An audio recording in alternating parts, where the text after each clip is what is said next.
رسول اللہ، الصلاۃ والسلام علیک یا رسول اللہ، الصلاۃ والسلام علیک یا حبیب اللہ، الصلاۃ والسلام علیک یا حبیب اللہ، الصلاۃ والسلام علیک یا نبی اللہ، الصلاۃ والسلام علیک یا نبی اللہ، صلی اللہ تعالی علیہ وسلم۔ صلی اللہ تعالی علیہ وسلم۔ شکار کا بیان چل رہا ہے، اس میں 5 حدیثیں بیان ہوئی ہیں۔ حدیث نمبر 6 سے آج گفتگو ہوگی۔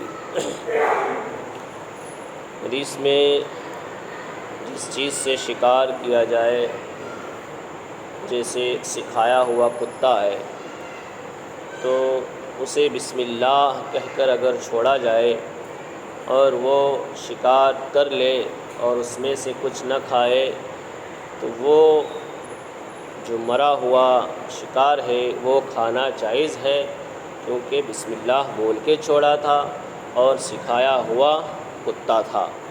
اور اگر بغیر سکھایا ہوا ہو اور اس میں سے کچھ کھا لے تو پھر وہ مردار ہوتا ہے، اس کا کھانا جائز نہیں ہوتا۔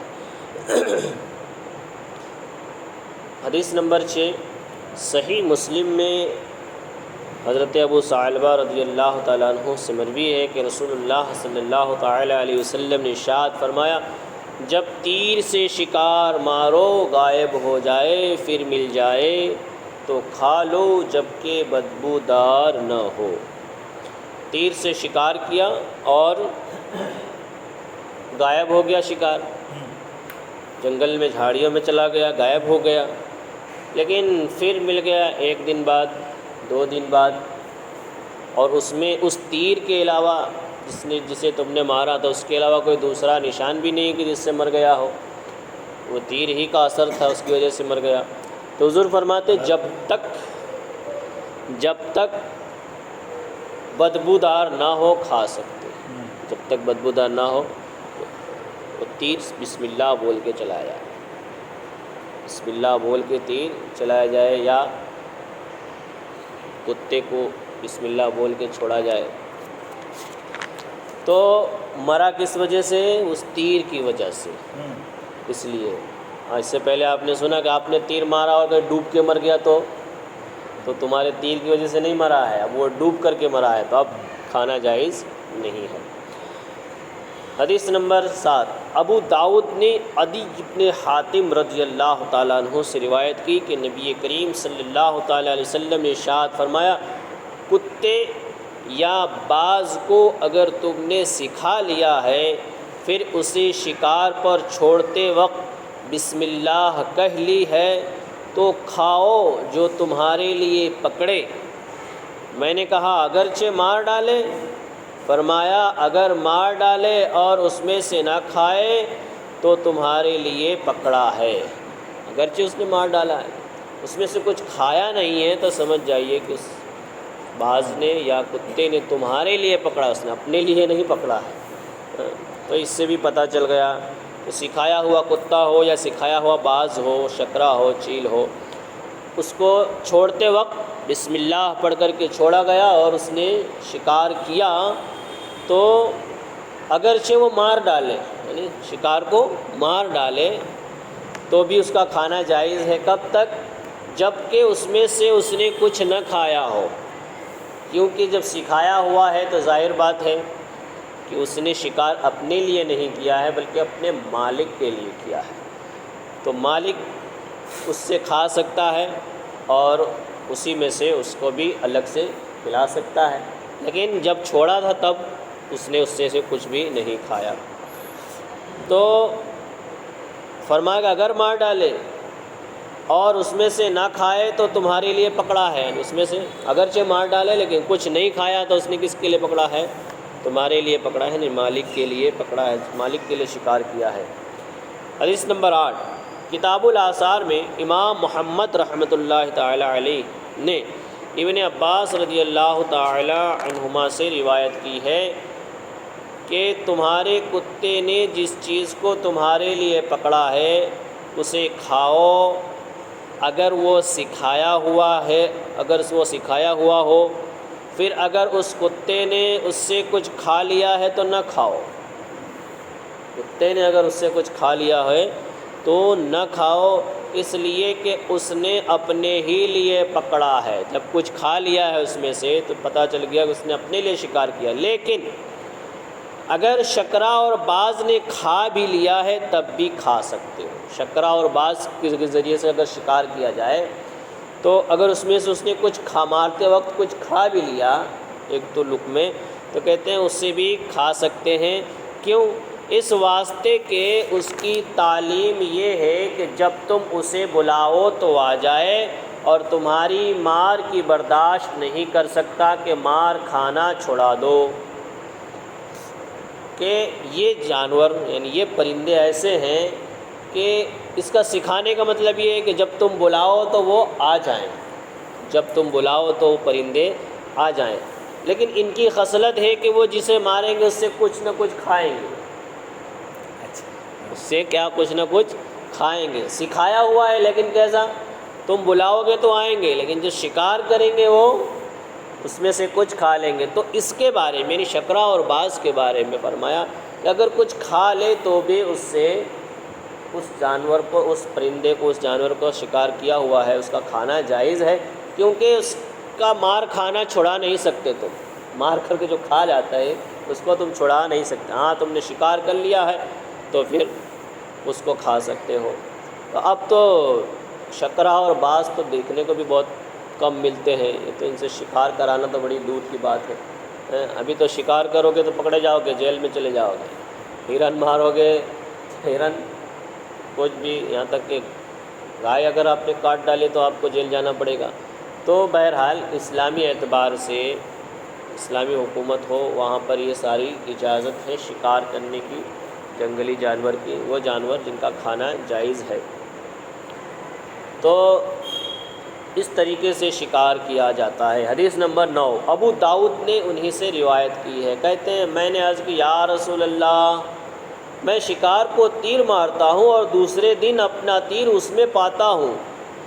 ایک دن تیر مارتا ہوں تو غائب ہو جاتا ہے، پھر دوسرے دن ڈھونڈتے جاتا ہوں، تب اسے میں پاتا ہوں کہ ہاں یہی ہے، اس کو میں نے مارا تھا، بہت بھاگتا ہے۔ تو فرمایا کہ جب تمہیں معلوم ہو کہ تمہارے تیر نے اسے مارا ہے، تمہارا تیر تو تم جانتے ہو کہ تمہاری نشانی تیر کی، تو تم جانتے ہو کہ تمہارے تیر نے ہی اسے مارا ہے، دوسرا کسی تیر نے اسے نہیں مارا ہے، حضور فرماتے ہیں اور اس میں کسی درندے کا نشان بھی نہ دیکھو، یعنی اس میں کسی درندے نے اسے نہ مارا کہ بھائی گر گیا ہو کسی درندے نے، درندہ کیسے پھاڑ کھانے والے جانور، شیر، چیتا، بھالو، یہ ریچھ، یہ سب کیا ہے؟ پھاڑ کھانے والے، جسے درندے کہا جاتا ہے۔ تو حضور نے فرمایا اگر اس میں کسی درندے کا نشان نہ دیکھو تو کھا لو، تمہارے ہی تیر کا نشان ہو اور اس میں کسی جانور نے اسے مارا نہ ہو تو سمجھو کہ تمہارے تیر سے مرا ہے، جب تک بدبو نہ آئے اسے کھا سکتے ہو۔ حدیث نمبر 10، امام احمد نے عبداللہ ابن عمر رضی اللہ تعالیٰ عنہ سے روایت کی کہ حضور صلی اللہ تعالیٰ علیہ وسلم نے فرمایا ایسی چیز کھاؤ جس کو تمہاری کمان یا تمہارے ہاتھ نے شکار کیا ہو، ذبح کیا ہو یا نہ کیا ہو، اگرچہ وہ آنکھوں سے غائب ہو جائے، جب تک اس میں تمہارے تیر کے سوا دوسرا نشان نہ ہو۔ کیا فرمایا کہ ایسی چیز کو کھاؤ، اس چیز کو جس کو تمہارے کمان یا تمہارے ہاتھ نے شکار، تیر نے یا تمہارے ہاتھ نے شکار کیا ہو، اب وہ جانور ذبح کیا ہوا ہو یا ذبح کیا ہوا نہ ہو، اگرچہ وہ تمہاری آنکھوں سے غائب ہو گیا ہو، جھاڑیوں میں چھپ گیا ہو، غائب ہو گیا ہو، تو جب تک اس میں تمہارے تیر کے سوا کوئی دوسرا نشان نہ ہو تم اس سے کھا سکتے ہو۔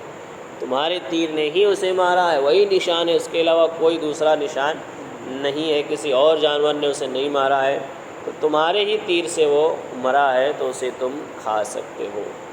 حدیث نمبر 11، ترمذی نے حضرت جابر رضی اللہ تعالیٰ عنہ سے روایت کی، کہتے ہیں مجوسی کے کتے نے جو شکار کیا اس کی ہمیں ممانعت ہے، مجوسی آگ کی پوجا کرنے والے کہ کتے نے کسی جانور کا شکار کیا تو فرماتے ہیں حضرت جابر کہ حضور نے ہمیں اس سے منع فرمایا کہ ہم اس کتے سے کیے ہوئے شکار کو نہ کھائیں، کیونکہ مجوسی کا کتا ہے اس لیے۔ حدیث نمبر 12، امام بخاری نے اپنی صحیح میں ابن عمر رضی اللہ تعالی عنہما سے روایت کی، فرماتے ہیں غلہ مارنے سے جو جانور مر گیا وہ موقوذہ ہے، یعنی اس کا کھانا حرام ہے۔ غلہ گلیل سمجھ لیجئے، گیلول جس کو کہتے ہیں گجراتی میں، اصل لفظ گلیل ہے، اس کو گیلول بولتے ہیں، ٹھیک ہے۔ اب اس میں کیا ہوتا ہے، کبھی منجی اور کوٹی ڈال کر کے اس مارتے ہیں، کبھی تھوڑا چھوٹا سا پتھر، کبھی چھوٹا سا ڈھیلا ہوتا ہے، اس کو اس میں رکھ کر کے مارتے ہیں۔ تو اب فرماتے ہیں کہ اگر اس سے مارا جائے وہ جانور مر گیا، مارا اور مر گیا تو وہ موقوذہ ہے، یعنی اس کا کھانا حرام ہے، اس کا کھانا کیا ہے، حرام ہے۔ ہاں اگر تم نے اس سے مارا اور گرا اور تم نے ذبح کر لیا تو تمہارا کھانا وہ کیا ہے، جائز ہے۔ تو گلیل وغیرہ سے شکار کیا تو اس کا یہ حکم ہے۔ پتھر ہاتھ سے پتھر پھینک کر کے مارا، اس میں مر گیا تو اس طرح کھانا کیا ہے، منع ہے، اس سے حرام فرمایا اس کو۔ حدیث نمبر 13، صحیح بخاری میں حضرت حسن بصری اور ابراہیم نخعی رضی اللہ تعالی عنہما نے فرمایا کہ جب شکار کو مارا جائے اور اس کا ہاتھ یا پیر کٹ کر الگ ہو جائے، شکار کو مارا جائے اور اس کا ہاتھ یا پیر کٹ کر الگ ہو جائے تو الگ ہونے والے کو نہ کھایا جائے، جو الگ ہو گیا ہے اسے نہ کھایا جائے اور باقی کو کھا سکتا ہے۔ اور ابراہیم نخعی فرماتے ہیں کہ جب گردن یا وسط جسم میں مارو تو کھا سکتے ہو۔ گردن میں مارا، گردن الگ ہو گئی، بیچ حصے میں مارا اور بیچ کا حصہ کیا ہو گیا، الگ، تو کہتے ہیں آپ دونوں ٹکڑے کو کھا سکتے ہو۔ گردن پہ مارا، گردن، پرندے کو مارا گردن میں لگا اور گردن ہی جدا ہو گئی تو کھا سکتے ہیں۔ ہاتھ پیر الگ ہو جائے، ہرن کو مارا، ہرن کا پیر کٹ گیا تو اس کو جو کٹ گیا ہے اسے نہ کھایا جائے۔ یعنی اگر گردن جدا ہو جائے یا وسط سے کٹ جائے تو اس ٹکڑے کو بھی کھایا جائے گا، اس کی اجازت ہے۔ حدیث نمبر 14، طبرانی اور حاکم اور بایہقی ابن عساکر نے زر بن حبیش رضی اللہ تعالیٰ عنہ سے روایت کی، انہوں نے حضرت عمر بن الخطاب رضی اللہ تعالیٰ عنہ سے سنا، وہ فرماتے ہیں کہ خرگوش کو لکڑی یا پتھر سے مار کر بغیر ذبح کیے نہ کھاؤ۔ خرگوش ہوتا نا سسلا، بغیر ذبح کیے ہوئے نہ کھاؤ، یعنی اسے پتھر سے مارو یا لکڑی سے مار کر کے بغیر ذبح ہوئے کیے ہوئے نہ کھاؤ، یعنی اگر لکڑی پتھر سے مر جائے تو نہ کھاؤ، پکڑا گیا زندہ ہے تو اسے ذبح کر کے کھاؤ، لیکن بھالے اور برچھی اور تیر سے مار کر کھا سکتے۔ بھالے سے مارا، برچھی سے مارا، تیر سے مارا اور مر گیا تو اس کو کھا سکتے ہو۔ حدیث نمبر 15، صحیح بخاری میں ابن عمر رضی اللہ تعالی عنہما سے مروی ہے کہ رسول اللہ صلی اللہ تعالی علیہ وسلم نے ارشاد فرمایا، جانوروں کی حفاظت اور شکاری کتے کے سوا جس نے اور کتا پالا اس کے عمل سے ہر دن 2 قیرات کم ہو جائے گا۔ یعنی اس کے فرماتے ہیں جانوروں کی حفاظت اور شکاری کتے کے سوا، جانوروں کی حفاظت کے لیے جو کتے پالے جاتے ہیں وہ، اور شکاری کتا جس سے شکار کیا جاتا ہے وہ، اس کے علاوہ صرف تفریح کے لیے، شو بازی کے لیے کتا پالنا، تو اس کے بارے میں فرماتے ہیں کہ اس کے عمل سے بہت سارا ثواب نکل جائے گا، عمل سے بہت سارا ثواب کتا کو پالنا ہے تو گھر کے باہر رکھنا ہے، گھر کے اندر نہیں۔ شکاری کتا پال سکتے ہو اور حفاظت کے لیے، کھیت کی حفاظت کے لیے، گھر کی حفاظت کے لیے کتا پالنا کیا ہے؟ جائز ہے، اس کی اجازت، لیکن حفاظت ہی کے لیے ہو، کھیل تماشے کے لیے نہ ہو۔ تو یہ چیزیں جو ہیں اس طریقے سے شکار ہوتا ہے۔ اب آپ نے سن تو لیا شکاری نے شکار کیا، اور کب جائز کب ناجائز، لیکن تینوں کو لے کر کے کل 15 شرطیں ہیں، 15 شرطیں ہیں۔ وہ شرطیں پائی جائیں گی تو ہی وہ کیا کھانا جائز ہوگا، ورنہ وہ کھانا ناجائز ہوگا۔ تو شکار کسے کہتے ہیں؟ شکار اس وحشی جانور کو کہتے ہیں جو آدمیوں سے بھاگتا ہو۔ آدمی وحشی جانور وحشی کہتے ہیں جنگل میں رہنے والے کو، تو وہ وحشی جانور جو جنگل میں رہتے ہیں تو آدمی کو دیکھ کر کے بھاگتے ہیں۔ ہرن ہے، نیل گائے ہے، یہ سب کیا ہے؟ جنگلی گدھا ہے، یہ سب انسان کو دیکھ کر کے، آدمی کو دیکھ کر کے بھاگتے ہیں۔ اور بھاگتے کیسا ہے کہ بغیر ہیلا، یعنی بغیر جال وغیرہ کے، بغیر ان کے پکڑے وہ ہاتھ میں آتے نہیں ہیں، تو اسے شکار کہا جاتا ہے۔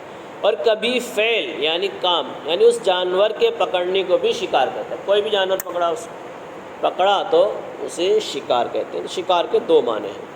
حرام و حلال دونوں قسم کے جانور کو شکار کہتے ہیں۔ شکار سے جانور حلال ہونے کے لیے 15 شرطیں ہیں۔ شکار سے جانور حلال ہوگا کھانے کے لیے تو اس کے لیے کتنی؟ 15 شرطیں ہیں۔ کون کون سی؟ 5 تو شکار کرنے والے میں ہونی چاہیے۔ وہ 5 شرطیں کس کے اندر؟ شکار جس نے کیا ہے اس کے اندر پائی جانی چاہیے۔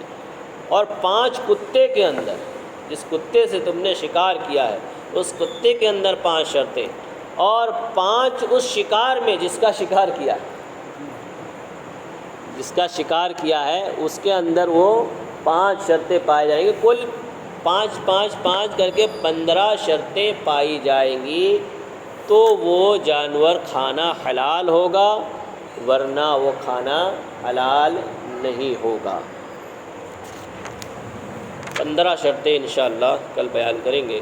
اللہ تبارک و تعالیٰ کی بارگاہ میں دعا ہے کہ اللہ تبارک و تعالیٰ ہمیں علم دین کی دولت سے مالا مال فرمائے، ایمان کے ساتھ رکھے، ایمان پر خاتمہ عطا فرمائے، ہم سب کو پنجگانہ نماز کی ادائیگی کی توفیق عطا فرمائے، ہماری پیشانیوں میں سجدوں کی طلب نصیب فرمائے۔